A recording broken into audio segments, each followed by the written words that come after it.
Denver have beat the developers for the third time. An overwhelming margin for the side of no on 2-0 was a cause for celebration Tuesday night by those opposed to having Westside Investment Partners getting the green light to redevelop the Park Hill Golf Course. As of Wednesday afternoon, the no votes held a nearly 20-point lead. The no side claimed victory, and the yes side conceded, all on election night. The people have spoken. Harry Doby is treasurer for the No on 2-0 campaign and spoke to us Tuesday night. If the results hold, they believe that the golf course can now become a big park. It never made any sense to do green space first development. However, a path to that park is still unclear. You see, despite the no vote, Westside Investment Partners still owns the property after buying it more than 3 years ago. A spokesperson for Denver's Community Planning and Development Department reiterated to 9 News through email that since 2-0 did not pass, the use of the land is limited by what the conservation easement says, which is that it is limited to an 18-hole golf course. Also, both the current conservation easement and a 2019 agreement between the city and Westside says that the land would have to be restored to a golf course. But even so, does that still mean the future of this land is set in stone?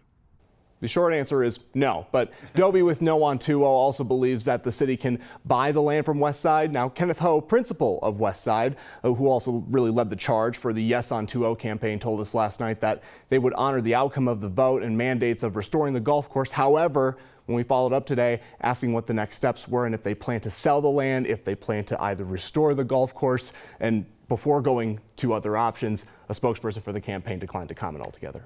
But they had to anticipate the possibility of this coming up, no, and maybe they already have some sort of idea what they're planning to do with it. Based on their modeling yesterday, they expected to be down in the vote, but they did not expect the landslide that they really had to endure there last night. And if they sell it back to the city could ultimately try to do this again with a different developer. I mean, this isn't the end of this conversation of developing the golf course. It all remains to be seen. We'll have to really keep up with this in a few weeks. Potentially, though, it could be an area of divide between whoever the top 2 candidates are for mayor, as we have 9 weeks to go towards that runoff. Right. And we've seen, the younger voters is what the Yes to 2-0 campaign, they were really relying on, those that are renters that would be more impacted by a housing development like this, but obviously that didn't come through here like they expected. So just feels like this conversation is not over. No, never ending. Though. No, yeah, it really is. Yeah. All right, thank you, Luis.